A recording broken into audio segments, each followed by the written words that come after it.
आज हम सभी श्रवण करेंगे श्रीमद् भागवतम के अंतर्गत अ, स्कंद 6 अध्याय 5 और 36 नंबर श्लोक से आज हम प्रारंभ करने जा रहे हैं। ओम नमो भगवते वासुदेवाय। ओम नमो भगवते वासुदेवाय। ओम नमो भगवते वासुदेवाय। हम बहुत ही संवेदनशील प्रसंग को श्रवण कर रहे हैं। दक्ष प्रजापति जो है वो प्रजा के विस्तार की उनको आज्ञा मिली है और इसी क्रम में जो उनके 10,000 पुत्र थे उनको नारद जी ने उपदेश किया। नारद जी के उपदेश को हृदय में धारण करके वे अपने नित्य मंगल के पथ की ओर अग्रसर हो गए। उन्हें आवश्यक नहीं लगा गृहस्थ जीवन में प्रवेश करना और इसके पश्चात वह पुनः दक्ष प्रजापति 1,000 सवलाश्व जिनको कहते हैं ऐसे पुत्रों को उत्पन्न करते हैं और उन्हें भी वही आज्ञा देते हैं कि आप जाइए, आप गृहस्थ में जाइए और इस जगत में जो है अपनी संतानों को जन्म दीजिए। वे भी वहां पर तपस्या के लिए जाते हैं और पूर्ववत जैसा पहले हो चुका था नारद जी पुनः वहां पर उपस्थित हुए। उनको भी उसी प्रकार से उपदेश किया जैसे उनके बड़े भाइयों को, और उन्होंने भी अपने बड़े भाइयों जैसे ही एक संत के वचनों को हृदय में धारण किया, अपने नित्य मंगल के पथ पर अग्रसर हो गए। और सुनने में बहुत सुंदर सा लग रहा है ऐसे कि ये तो बहुत सुंदर हुआ नारद जी गए, लेकिन जिनके वो पुत्र हैं उनको ऐसा नहीं लगेगा। आज के समय में अगर एक एक संतान नहीं अधिकतर रहती हैं, दो ज्यादा से ज्यादा तीन हो सकती हैं, और ऐसे में अगर एक संतान को भी थोड़ी खरोच भी है तो कितना दर्द होता है कि ऐसा लगता कुछ बहुत बड़ा हो गया। और दक्ष प्रजापति के 10,000 पुत्र पहले जा चुके हैं, 1,000 पुत्र फिर से।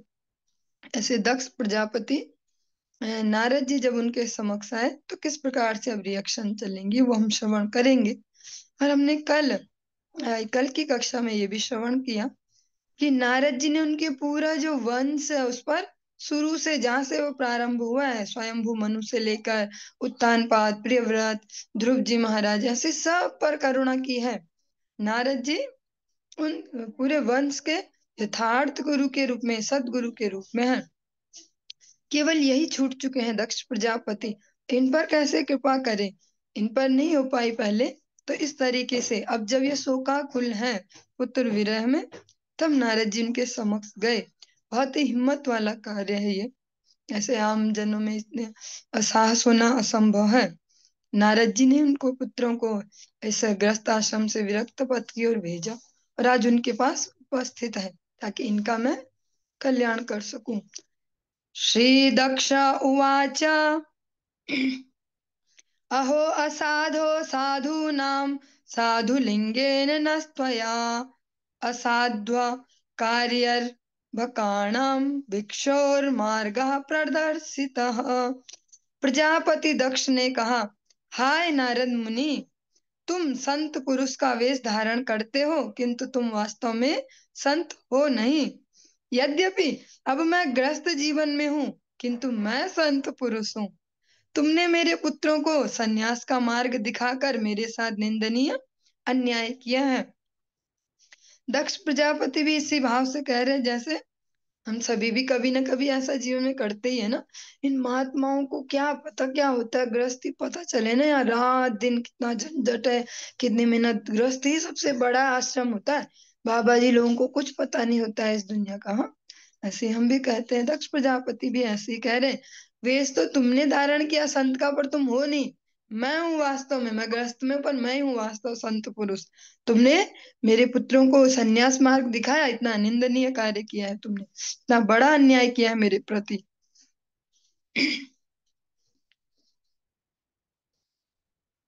ऋणस्त्रीभिर्मुक्तानां मीमांसित कर्मणां विघातः श्रेयसः पाप लोकयोरुभयो कृतः। प्रजापति दक्ष ने कहा, मेरे पुत्र अपने तीनों ऋणों से मुक्त भी नहीं हुए थे। वास्तव में उन्होंने ठीक से अपने कर्तव्य पर विचार भी नहीं किया था। रे नारद मुनि, रे साक्षात पाप कर्म, तुमने इस जगत में तथा परलोक में उनके सौभाग्य की प्रगति में बाधा डाली है। और दूसरी बात यह है कि अभी वे संत पुरुषों, देवताओं तथा अपने पिता के ऋणी हैं। दक्ष प्रजापति भी कह सकते हैं, जो जो उन्होंने शिक्षा पाई है उसके बेस पे इस तरीके से तर्क दे रहे हैं नारद जी को कि आपने बहुत गलत कार्य किया, तुरंत मेरे बच्चों को विरक्त आश्रम में भेज दिया। कहते हैं जैसे आज के समय में तो हमें वास्तव में खुद भी पता नहीं होता कि हम कर्जे में हैं। हाँ, हम पैदा होते ही कर्जे लेके आते हैं, 3 कर्जे, देव ऋण और ऋषि ऋण और पितृ ऋण। लेकिन हम में से किसी को ऐसा पता नहीं है, लेकिन दक्ष प्रजापति को ये पता है। वो कह रहे हैं अभी तो मेरे बच्चों ने अपने कर्तव्य भी नहीं समझे थे कि हमारे क्या क्या कर्तव्य हैं। अभी तो बस वो छोटे छोटे, अभी उनको कुछ ज्यादा नॉलेज भी नहीं थी, अभी उन्होंने समझा भी नहीं था जीवन को। जो तीनों ऋण है इतने बड़े बड़े, जिनको चुकाना परम आवश्यक है एक जीवात्मा के लिए, देव ऋण, ऋषि ऋण और पितृ ऋण, जहाँ से जन्म पाया, तो अभी तो उन्होंने ये भी नहीं समझे और चुकाए भी नहीं थे। आपने सीधे उनके बाबा जी बना दिया, सीधे ही विरक्त आश्रम में लगा दिया। आपने उनकी उन्नति में बाधा डाल दी, जो उनकी पारलौकिक उन्नति है, लौकिक उन्नति है, दोनों में बहुत बड़ी बाधा डाल दी है आपने, बहुत बड़ी गड़बड़ की है ये। एवं त्वं निरनुक्रोशो बालानां मतिभिद्धरेह पार्षद मध्ये मध्ये चरसि यशोहा निरपत्रपः। प्रजापति दक्ष ने आगे कहा, इस प्रकार अन्य जीवों के प्रति हिंसा करके भी अपने आप को भगवान श्री विष्णु का पार्षद कहते हुए तुम पूर्ण पुरुषोत्तम भगवान का नाम बदनाम कर रहे हो।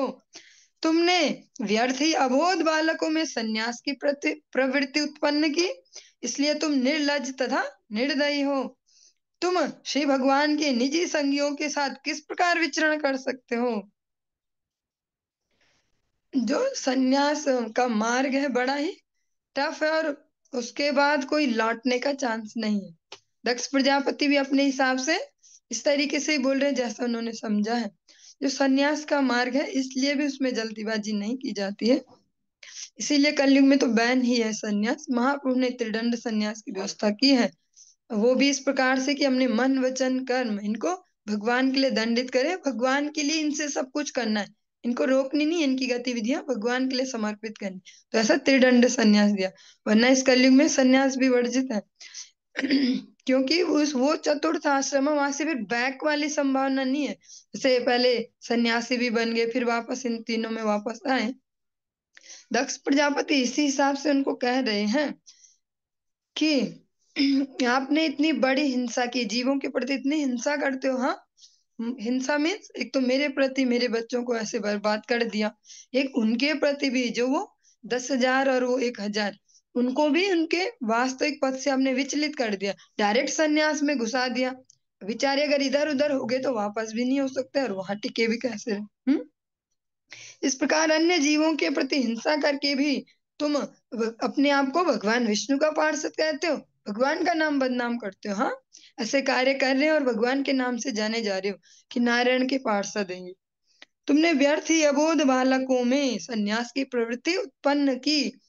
जैसा इस समय में भी कहा जाता है कि ज्यादा भावुक होके और क्षणिक वैराग्य में होके, और जैसे आज के समय में भी अनेक प्रकार से देख सकते हैं, अनेक अनेक धामों में, अलग अलग तीर्थों में जाएंगे, अलग अलग प्रकार से सुकौल संन्यास आश्रम लिए स्त्री शरीर वाले भी मिल सकते हैं, पुरुष शरीर वाले भी मिल सकते हैं। इसको लॉन्ग रन देना, एक लॉन्ग टर्म चला पाना थोड़ा मुश्किल हो जाता है, क्योंकि वो किसी श्रेष्ठ जन के अनुगत्य में ही लॉन्ग टर्म उसको कोई रन कर पाएगा। क्षणिक वैराग्य वाले भाव तो जल्दी गायब हो जाएंगे। वो कहते हैं तुमने इतने छोटे छोटे बालक जो अबोध है, जिनको ज्यादा भी नॉलेज भी नहीं है, उनमें सन्यास के प्रति रुचि उत्पन्न करी, उनको सन्यास में डाल दिया। हाँ, इसलिए तुम निर्लज्ज तथा निर्दयी हो, तुम में शर्म भी नहीं है और दया भी नहीं है। तुम भगवान के निजी संगियों के साथ किस प्रकार विचरण कर सकते हो। और जैसा हम श्रवण भी करते हैं कि भगवान के साथ साथ भगवान जैसे ही रहते हैं, तो वो नारद मुनि को भी ऐसा फिट नहीं देख पा रहे दक्ष प्रजापति, कहते तुम कैसे उनके साथ विचरण करते हो जो भगवान के संगी। हाँ, तुम्हारे कार्यक्रम तो ऐसे हैं जो तुम कार्य कर रहे हो, और उनके साथ कैसे रह लेते हो। ननु भागवता नित्यं भूतानुग्रहकातराः ऋते त्वां सहृद्घ्नं वैरंकरम वैरिणाम। तुम्हें छोड़कर अन्य सारे भगवत भक्त बद्ध जीवों के प्रति अत्यंत दयालु हैं और दूसरों को लाभ पहुंचाने के इच्छुक रहते हैं। यद्यपि तुम भक्त का वेश धारण करते हो, किंतु तुम उन लोगों के साथ शत्रुता उत्पन्न करते हो जो तुम्हारे शत्रु नहीं हैं, या तुम मित्रों के साथ के बीच मैत्री तोड़ते हो और शत्रुता उत्पन्न करते हो। क्या इन गर्हित कार्यों को करते हुए तुम अपने आप को भक्त कहने में लज्जित नहीं होते? दक्ष प्रजापति इस प्रकार से नारद जी को ताड़ना दे रहे हैं।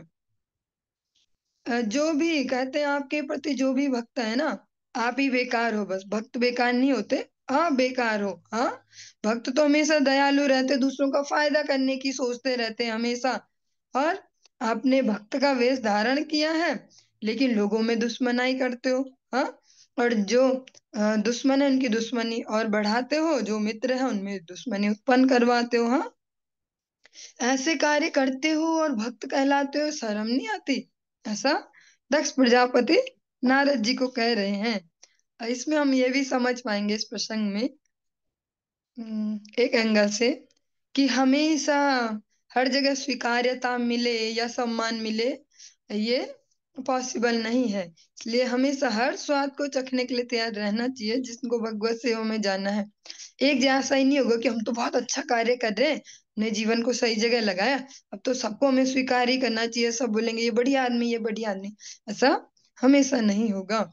ये नारद जी हैं, नारद जी को भी इस लेवल पर सुनने को मिल रहा है कि तुम्हें शर्म भी नहीं है, तुम घर बर्बाद करते लोगों के, चुगली करते हो, लड़ाई कराते हो, ये सब कुछ।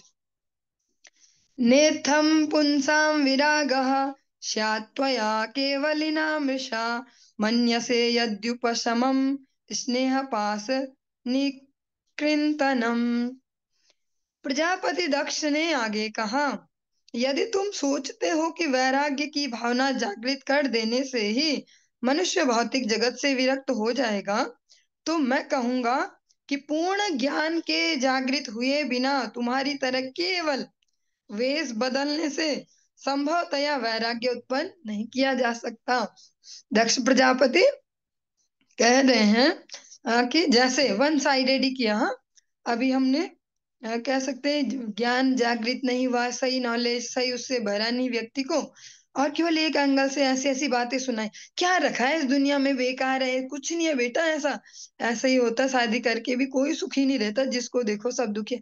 बाबा बनना बहुत सरल है, साधु बन जाओ तुम, कुछ नहीं है यहाँ। ऐसा एक निगेटिव निगेटिव बोलो, एक ऐसे ऐसे बोलो और किसी को साधु बना दो।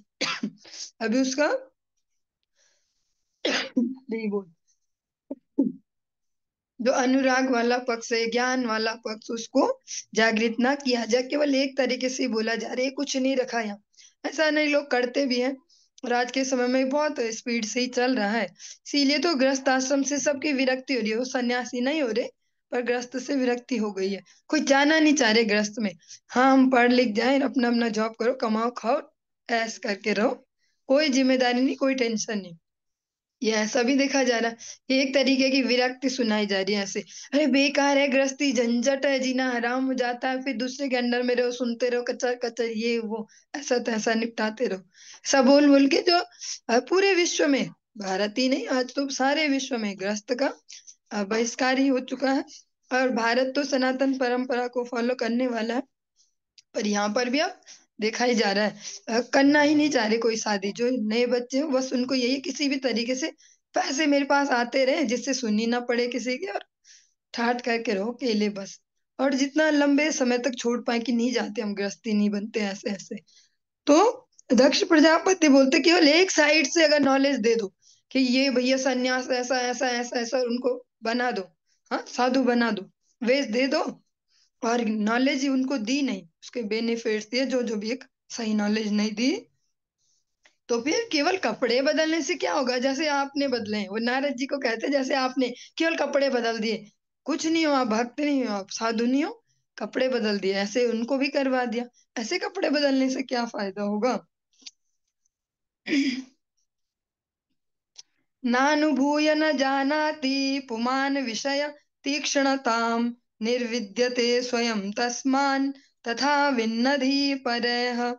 निस्संदेह भौतिक भोग ही सभी दुखों का कारण है, किंतु कोई इसे तब तक नहीं छोड़ पाता जब तक वह स्वयं यह अनुभव नहीं कर लेता कि यह कितना कष्टप्रद है।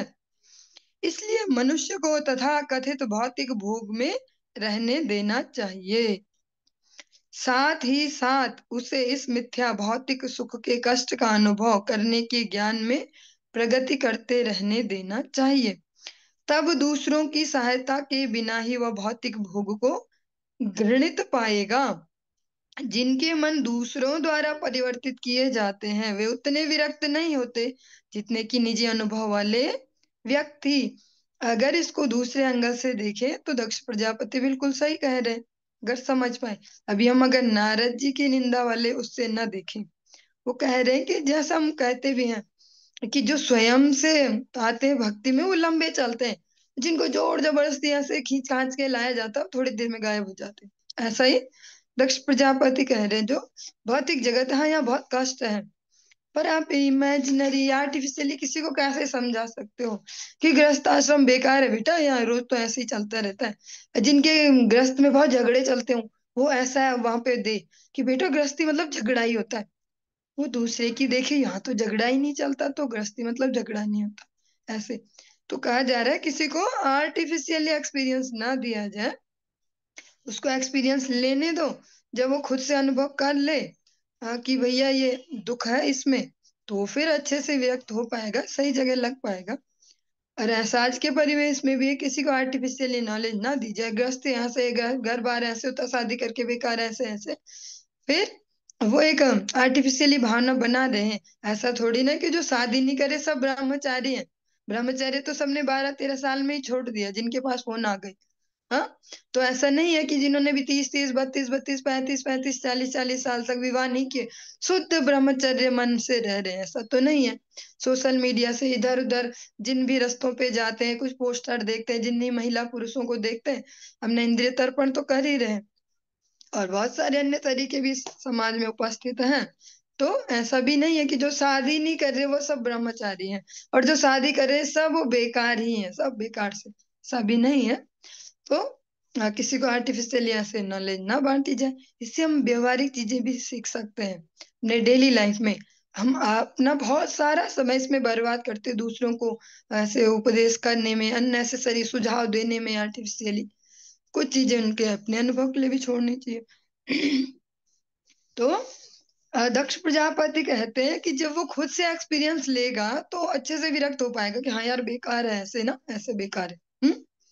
और जिनका अपना एक्सपीरियंस होगा वो लंबे समय तक टिका रहेगा, और जो दूसरे के थोपे एक्सपीरियंस से चलेगा ज्यादा देर टिकेगा नहीं।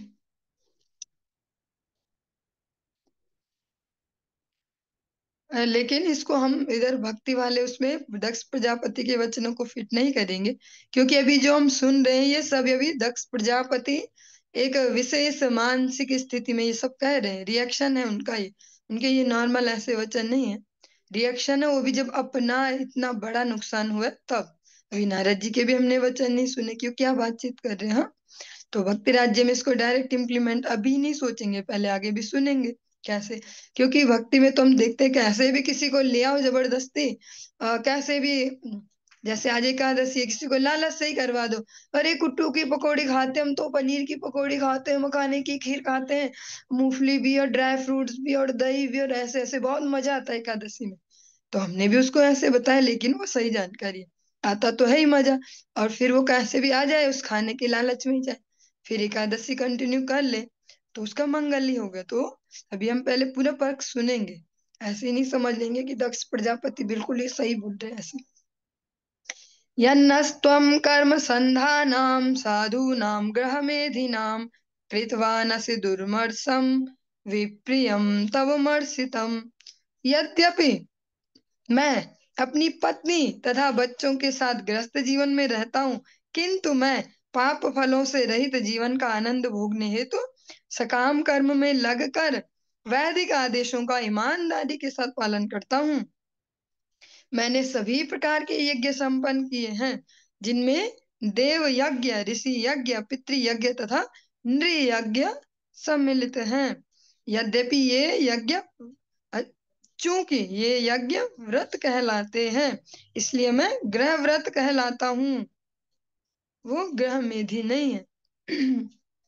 दुर्भाग्यवश तुमने मेरे पुत्रों को अकारण ही वैराग्य के मार्ग में भ्रमित करके मुझे अत्यधिक दुख पहुंचाया है।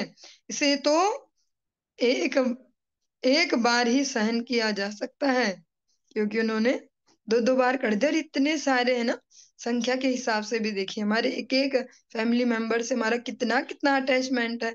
उनके 10,000 बच्चे एक बार में गए, फिर 1,000 बच्चे एक बार में चले गए। सारे पुत्र जिनसे उनकी अभिलाषा की है, आगे सृष्टि बढ़ाएंगे।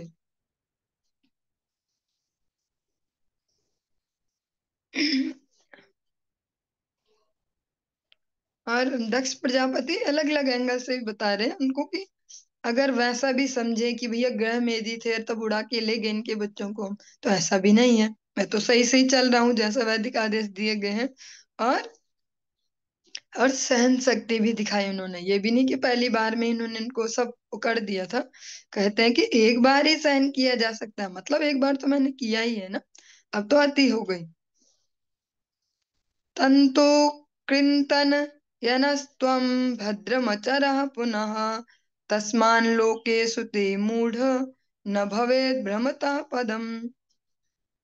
तुमने मेरे पुत्रों को मुझसे एक बार विलग कराया और अब पुनः तुमने वही अशुभ कार्य किया है।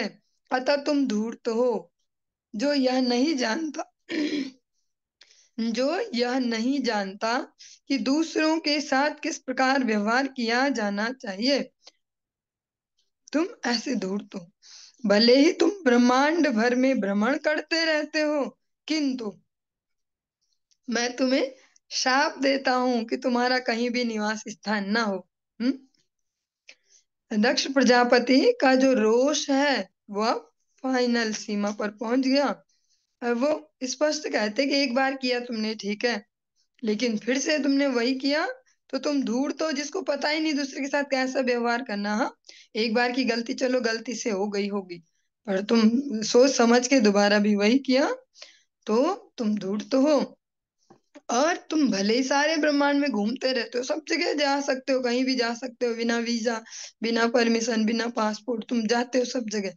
लेकिन आज तुम्हें श्राप देता हूँ, घर कहीं नहीं होगा तुम्हारा, घर नहीं बना पाओगे, कहीं चैन से नहीं रह पाओगे।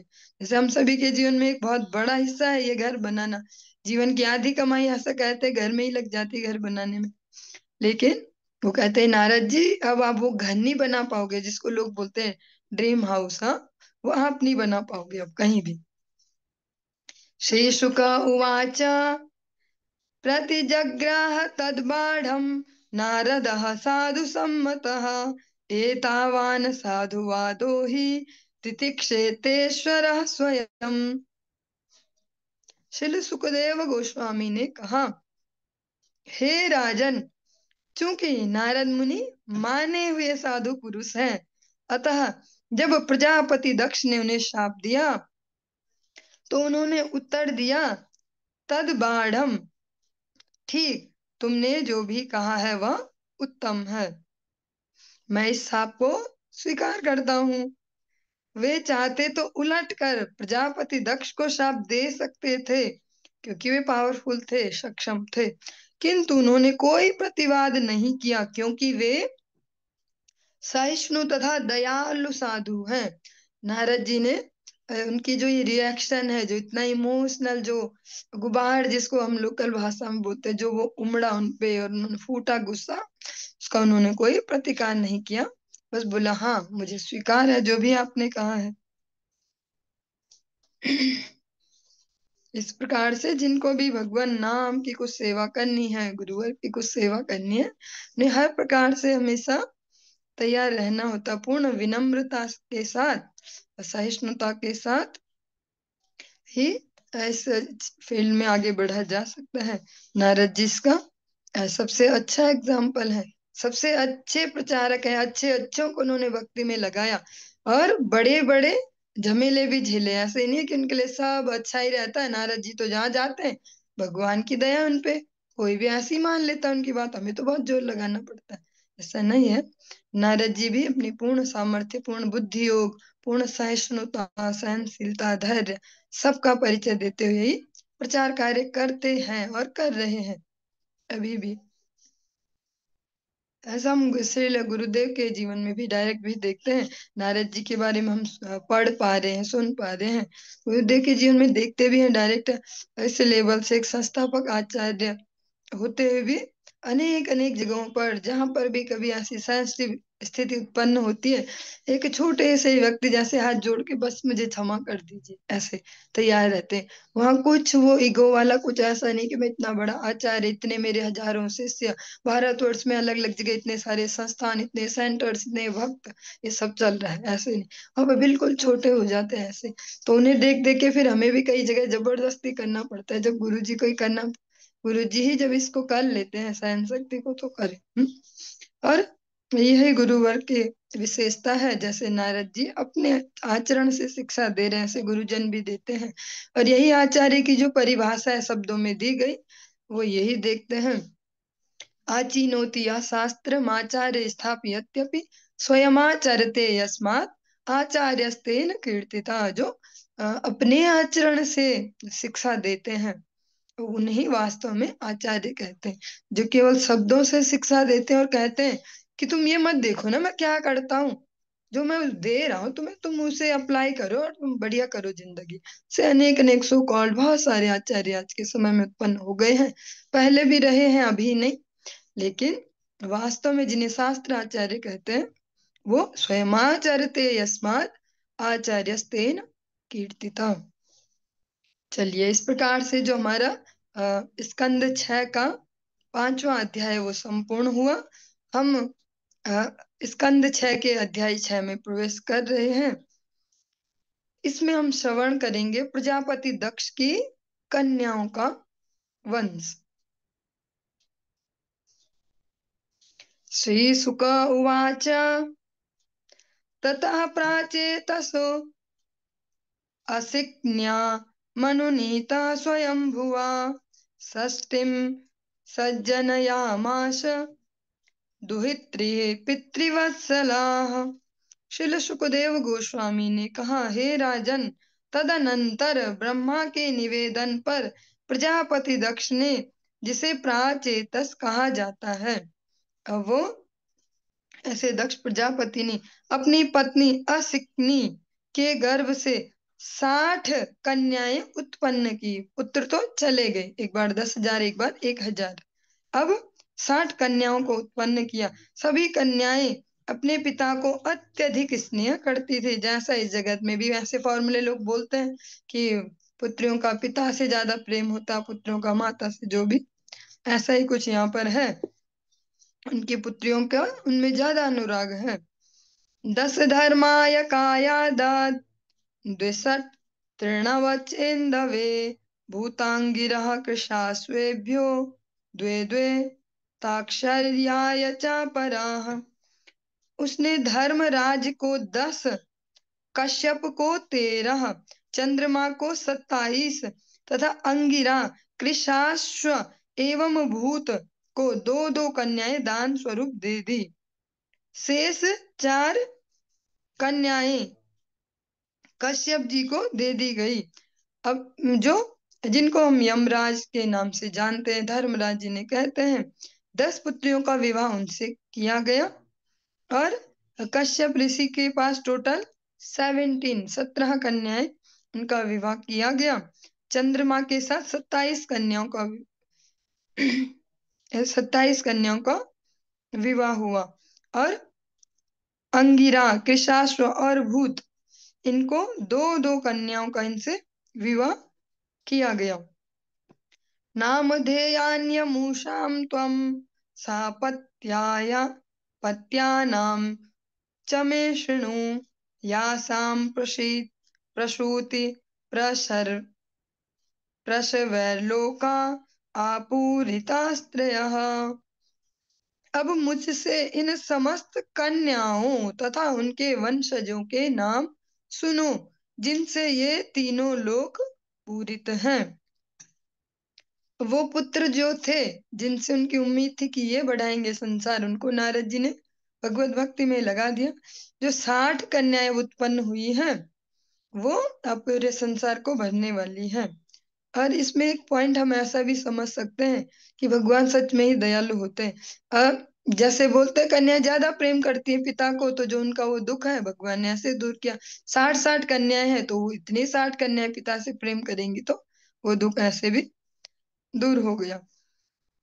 भानुर्लंबा ककुद्या मिर्विश्वासाध्या मरुत्वती वसुर्मुहूर्ता संकल्पा धर्मपत्न्यः सुताय शृणु। यमराज को प्रदत्त 10 कन्याओं के नाम थे। तो यमराज जी से जिनका विवाह हुआ है, उन 10 कन्याओं के नाम भानु, लंबा, ककुद, यामी, विश्वा, साध्या, मरुत्वती, वसु, मुहूर्ता तथा संकल्पा। अब उनके पुत्रों के नाम सुनो। जो हम श्रवण कर रहे हैं श्रीमद् भागवतम, श्रीमद् भागवतम के लिए जो हमारी अभी से जब से हम लोगों ने जन्म पाया होगा, एक अलग कंडीशनिंग है।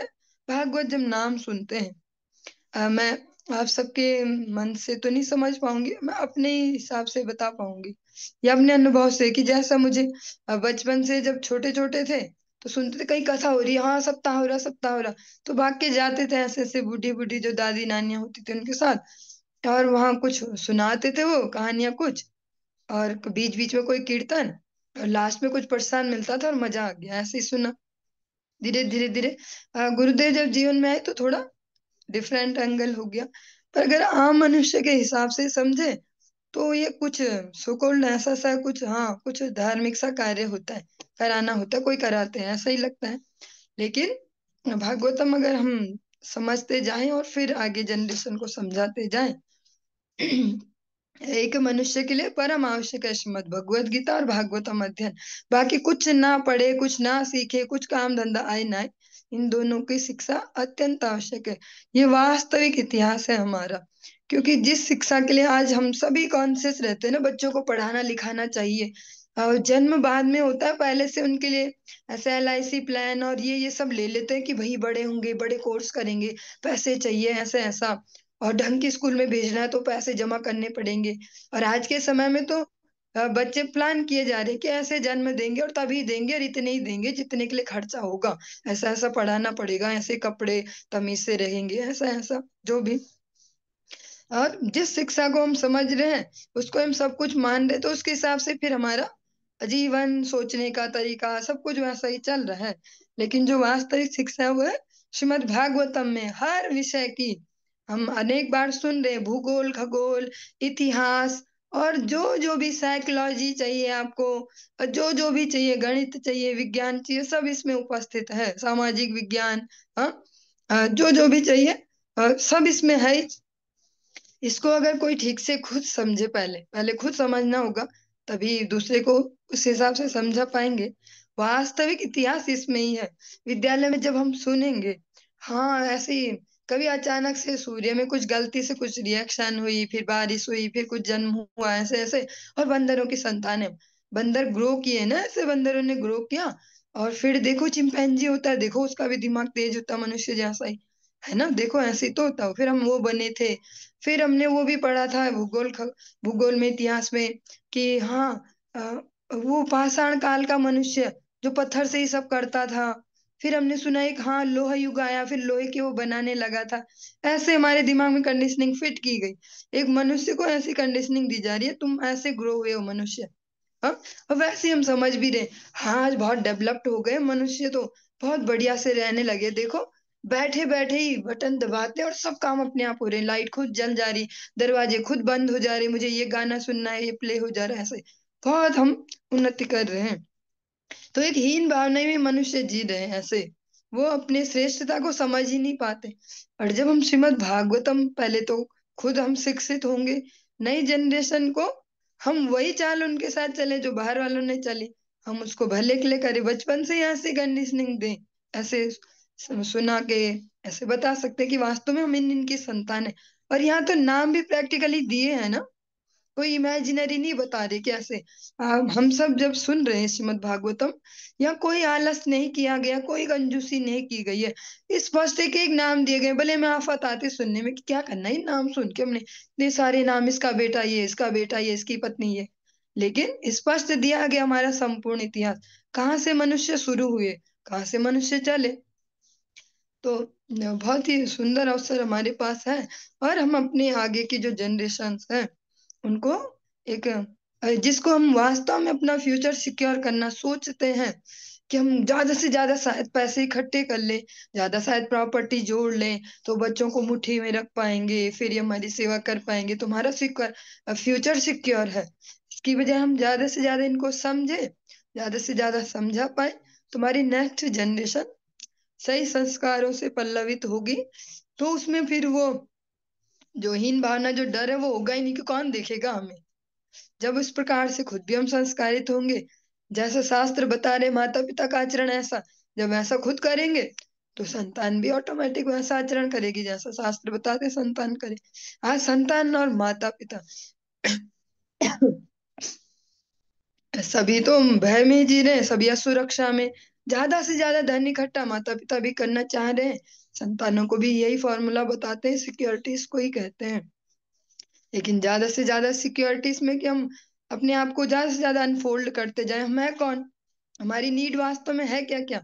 ऐसे इस दृष्टिकोण से अगर जीवन जी पाए, शास्त्रों के अनुगत्य में, गुरुजनों के अनुशासन में, तो सरल जीवन हो जाएगा। इतना भय, इतना क्लेश, इतना मानसिक संताप, और भविष्य को लेके चिंताएं, भूतकाल के जो भी है वो फिर कम हो जाएगा। इसमें स्पष्ट हम सुन पा रहे हैं, इनके बच्चे ये, फिर उनसे ये, फिर इन्होंने सारे संसार को, जब बेसिक में ही गड़बड़ है।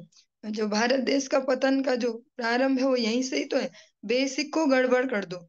यहाँ सुबह उठना एक नॉर्मल बात है, जल्दी उठना वो नॉर्मल प्रक्रिया थी जो भक्ति के माध्यम से सिखा रहे हैं वैष्णव जन, उसी नॉर्मल प्रक्रिया को, और लगता है बहुत बड़ी बात है ये। अच्छा सुबह जल्दी उठना बेकार काम है और हर दिन नहाना भी है, अब सर्दियों में भी नहाना, ये बहुत बड़ी बात है। लेकिन भारत देश की जो संस्कृति है, सनातन संस्कृति जो वेदों ने दी, शास्त्रों ने दी, वो तो यही थी कि सुबह सुबह जल्दी उठते हैं, रात को जल्दी सो जाते थे। गांव में अभी भी ऐसे भी गांव अभी भी हैं कि जहाँ जल्दी जल्दी सब कर लेते हैं और जल्दी सो जाते हैं, और उनकी सुबह 3 बजे, 3:30 बजे नॉर्मली हो जाती है, चाहे वो भजन वाला उनको ये सेक्शन पता हो ना हो। ऐसे तो जितना हम अपने संस्कृति से अपने जड़ों को वास्तविक ढूंढना शुरू करेंगे, सरल जीवन होते जाएगा। आज हम जिनको सो कॉल्ड इंटेलेक्चुअल वो समझ रहे हैं, वो भी वास्तव में फाइनली यही आते हैं भारत में और यही करते हैं, और हम उसको स्टाइल समझते हैं। फिर देखो इतना बड़ा आदमी, और इसके पास 3 ही जोड़ी कपड़े हैं, ये ज्यादा कपड़े भी नहीं करता, ये नॉर्मली घूमता है, सूट बूट पहन के नहीं घूमता। तो ये तो हमारे भारत में नॉर्मली ऐसा जीवन शैली है। जितना हम इसको समझते जाएंगे अपनी जड़ों को, सरल जीवन की ओर बढ़ पाएंगे, मानसिक रूप से सरल जीवन, और अपने वास्तविक लक्ष्य की ओर। कि मनुष्य जीवन मिला किस लिए है, क्या बहुत सारे सामान इकट्ठे करने को, या बहुत सारे झमेले दिमाग में घुसाने को इसलिए मिला, या सरल होने को मिला, इजी होने को, कि इस बार सारे झमेले छोड़ने, सोच समझ के छोड़ने इस बार सारे झमेले, बिना झंझट के, बिना उनसे चिपके। चलिए, इस प्रकार से जो इन यमराज जी से जिनका विवाह हुआ, इनके हमने नाम सुने, और अब इनके पुत्रों के नाम। भानुस्तु देव ऋषभा, इंद्रसेनस्ततो नृपा, विद्योतहासी लंबा, यास्ततश्च स्तन नवः। हे राजन, भानु के गर्भ से देव ऋषभ नामक एक पुत्र उत्पन्न हुआ, जिसको इंद्रसेन नाम का एक पुत्र हुआ। लंबा जो उनकी पत्नी है, उनके गर्भ से विद्योत नामक पुत्र उत्पन्न हुआ, जिसने समस्त बादलों को जन्म दिया। ककुदः संकटस्तस्य कीकटस्तनयो यतः, भुवो दुर्गाणि यामेयः, स्वर्गो नंदिस्ततो अभवत्। ककुद के गर्भ से संकट नाम का पुत्र हुआ, जिसके पुत्र का नाम कीकट था। कीकट से दुर्गा नामक देवता गण हुए। ये देवताओं का एक टोली है, समझ सकते हैं ऐसे सरल भाषा में। देवताओं की एक टीम है, एक समूह है, उनका नाम है दुर्गा। यामी के पुत्र का नाम स्वर्ग था, जिससे नंदी नाम का पुत्र उत्पन्न हुआ। हम अलग अलग जगह अलग अलग प्रकार से सुन रहे हैं ना। ये जैसे हमने सुना कि चंद्रमा आदि जो देवगण, इस प्रकार से कि सोम उनके राजा हैं, मतलब चंद्रमा भी कोई एक पर्टिकुलर ऐसे देवता नहीं और अकेला नहीं, वो एक समूह है। और जो उनके राजा है, जो उनके हेड हैं, वो है सोम। हाँ, ऐसे हमने सुना। ऐसे हमने रुद्र गणों के बारे में सुना कि रुद्र इतने हैं। ऐसे हम अग्नि के बारे में सुन रहे हैं। तो इस प्रकार से बोलते हैं, जो हम बोलते हैं ना 33 कोटि देवी देवता, 33 टाइप के, 33 टाइप के। उनके अंतर्गत उनकी संख्या भी है तो हो जाती होगी शायद मिला जुला के 33 करोड़। ज्यादा उसकी मुझे जानकारी ऐसे नहीं, पर जो कोटि है वो हम इसको प्रैक्टिकली ऐसे समझ पा रहे हैं कि ये इस टाइप के देवता, ये ऐसे देवता। यहाँ पर जो हमने सुने, इनसे दुर्गा नामक देवता गण हुए, उनमें से एक समूह का नाम ही दुर्गा है। जबकि पर्टिकुलर इस नाम को हम जो भगवान की माया शक्ति हैं, भगवान भोलेनाथ की जो अर्धांगिनी, उनके नाम से ही जानते हैं कि दुर्गा देवी। हाँ, लेकिन यहाँ पर दुर्गा एक देवताओं का समूह का नाम भी है। विश्वे देवास्तु विश्वाया अप्रजास्तान प्रचक्षते साध्यो गणश्च साध्याया अर्थ सिद्धिस्तु तत्सुतः। विश्वा के पुत्र विश्वदेव हुए, जिनकी कोई संतान नहीं थी। साध्या के गर्भ से साध्य गण हुए, जिनके पुत्र का नाम अर्थ सिद्धि था।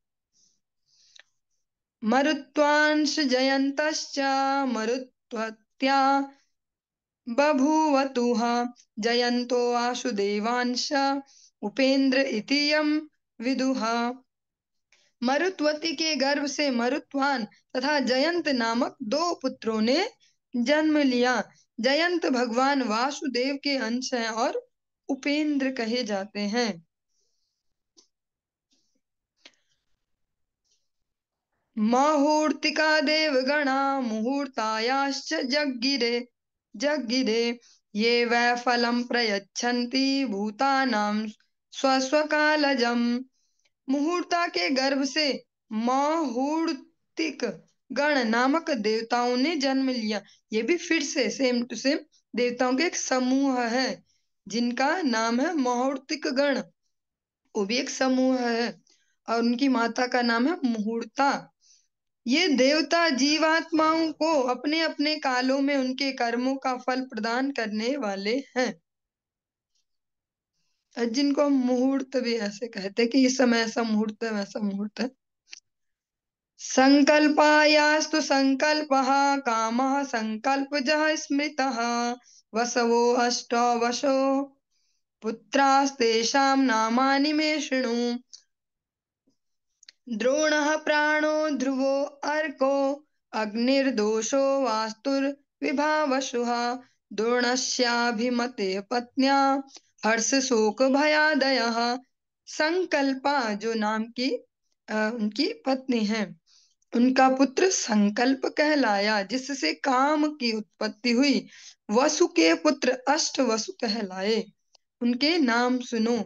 और ये वसु शब्द आपने अनेक बार सुना होगा, जैसे हम भीष्म देव के प्रसंग में सुनते कि पहले वो वसु थे, या जो हम सुनते हैं कि भगवान जिनको वात्सल्य रस का आस्वादन करवाने के लिए आए, वो द्रोण और धरा, ऐसा हम जो सुनते हैं। ये जो अष्ट वसु हैं, इनके नाम है द्रोण, प्राण, ध्रुव, अर्क, अग्नि, दोष, वास्तु तथा विभा वसु। द्रोण नामक वसु की पत्नी अभिमति से हर्ष शोक भय इत्यादि पुत्रों का जन्म हुआ। प्राणस्योर्जस्वती भार्या सह आयुः पुरोजवः ध्रुवस्य भार्या धरणीर्सुत विविधा पुरः। प्राण की पत्नी ऊर्जास्वती के गर्भ से सह आयुष तथा पुरोजव नामक 3 पुत्र उत्पन्न हुए। ध्रुव की पत्नी का नाम धरणी था, जिसके गर्भ से विभिन्न नगरों की उत्पत्ति हुई। अर्कस्य वासना भार्या पुत्रास्तर्षादयः स्मृताः अग्निर्भार्या वशोर्धारा पुत्रा द्रविणकादयः।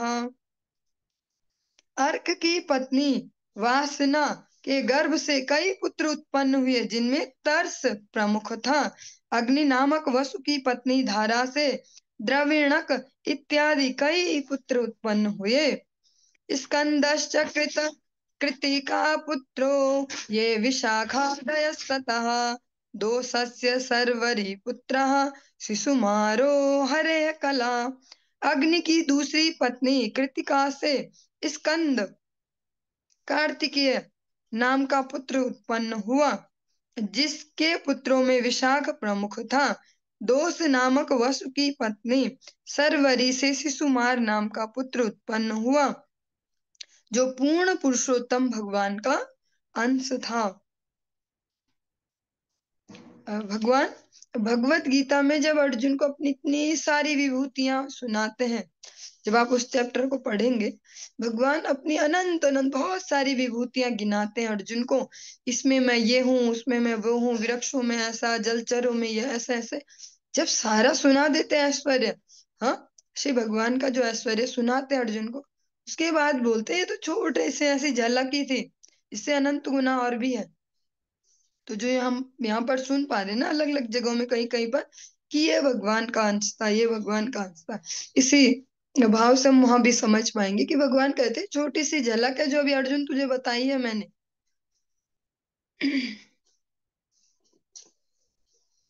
चलिए आज के इस प्रसंग को यहीं विश्राम देंगे, और इससे आगे हम आगे कल